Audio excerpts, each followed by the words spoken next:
কি একখান গান বানিয়েছে। হ্যালো বন্ধুরা, আমি সুদীপ অ্যান্ড ওয়েলকাম টু ফিল্মিটেক।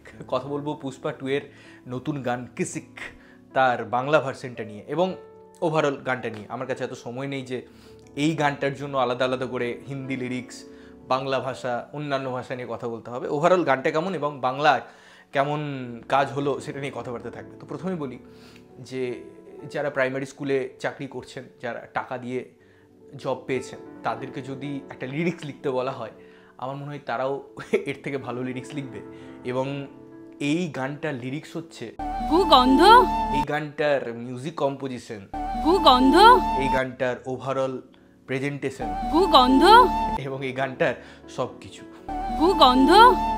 তো বেসিক্যালি এই গানটা মানে শোনার পর থেকে যেরকম একটা ভাইবস আসে না, একটা গানের প্রতি যে আকর্ষণ থাকে, যে লিরিক্স, কম্পোজিশন, তার ভিজুয়ালি ট্রিটমেন্ট, এবং সব কিছুর উপরে এই গানটা হচ্ছে একটা ক্লাস গান। এবং এই গানটা যদি না হতো তাহলে আমরা বুঝতে পারতাম না যে গানের নামে টর্চার করা কাকে বলে। আপনি যদি র্যাপারদের থেকে বিরক্ত হয়ে গেছেন বা এই যে গানের রিমেক তৈরি করা হচ্ছে সেটা নিয়ে বিরক্ত হয়ে গেছেন কখনো কখনো, তারপরে আসে লেজেন্ড পুষ্পা 2 এর এই গানটা। এবং এই গানটা বাংলায় যখন লিখছে শ্রীজাত, তখন এই গানটা লেখা হচ্ছে না, এই গানটার গ্যাং ওটা করা হচ্ছে, এই গানটার মা ওটা করা হচ্ছে। এবং সত্যি বলতে এই যে শ্রীজাত একজন লিরিসিস্ট, পরিচালনাও করেন মাঝে মাঝে টাইম পাস করার জন্য, বা আরও অনেক কিছু কাজ করতে পারেন। কপিল শর্মা শোয়ে রবীন্দ্রনাথ ঠাকুরকে অপমান করা হয়েছে, তার জন্য তিনি একদম শশব্যস্ত হয়ে পড়েন, যেটা খুব ভালো দিক।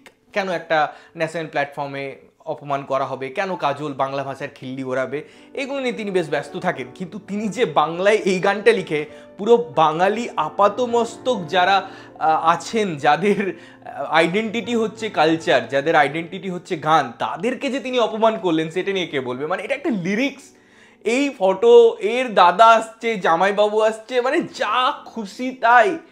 মানলাম যে গানটার হয়তো বেসিক যে লিপসিংয়ের ব্যাপার হোক বা যে আসল গানটা আছে সেখান থেকেই আমাকে বাংলার অনুবাদ করতে হবে, কিন্তু অনুবাদ তো একটা অন্যভাবে হয়, তার মধ্যে একটা পুষ্টিকরণ থাকে, তার মধ্যে একটা সহজ সরল একটা ব্যাপার থাকে। কিন্তু শ্রীজাত যেভাবে হেগেছে এই গানটায়, যেভাবে হেগেছে লিরিক্স নিয়ে, মানে জাস্ট নেওয়া যায় না। ওই যে সময়টা আমাকে টর্চার হতে হয়েছে, ওই যে সময়টা আমাকে এটা দেখতে হয়েছে না, আলটিমেটলি পুষ্পা 2 সিনেমাটা নিয়ে এবার আমার সন্দেহ শুরু হয়েছে যে আলটিমেটলি সিনেমাটার মধ্যে কিছু থাকবে তো। বিকজ এই যে একটা হাইপ ক্রিয়েট করা হয়েছে না, কোথাও কোথাও সেই হাইপটা যথাযথ, যে সিনেমাটা পুষ্পা হিসেবে তো ভালো ছিল, বাট তারপরে পুষ্পা 2 এভাবে আসা, এত বিগ বাজেট সিনেমা, তার একটা রিকভারি করা, এবারে সেটা নিয়ে সত্যি বলতে সন্দেহ হচ্ছে। বিকজ এরকম যদি তার গান হয়, এরকম যদি তার লিরিক্স হয়, এবং এই সিনেমাটা আবার বাংলাতে আসছে, আমি প্রথমে ভেবেছিলাম বাংলাতে ট্রাই করবো, আবার শুনছি নাকি শ্রীজাত পুরো বাংলা স্ক্রিপ্টটাও লিখেছে। মানে ভাবুন কীরকম তিনি ছড়াবেন।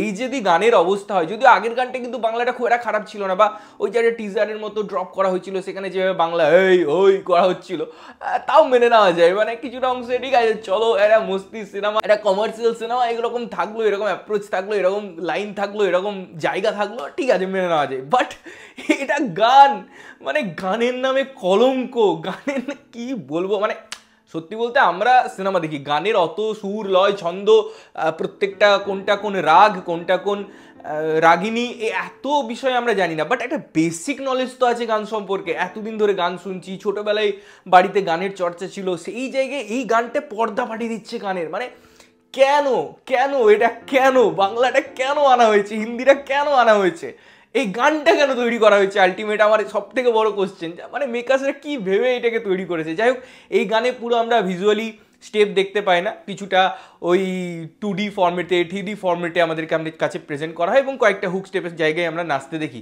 তো ওভারঅল পুরো গানটা আমাদের যে কীভাবে টর্চার হতে হবে সিনেমায়, সেটা সিনেমা দেখে বলতে পারবো।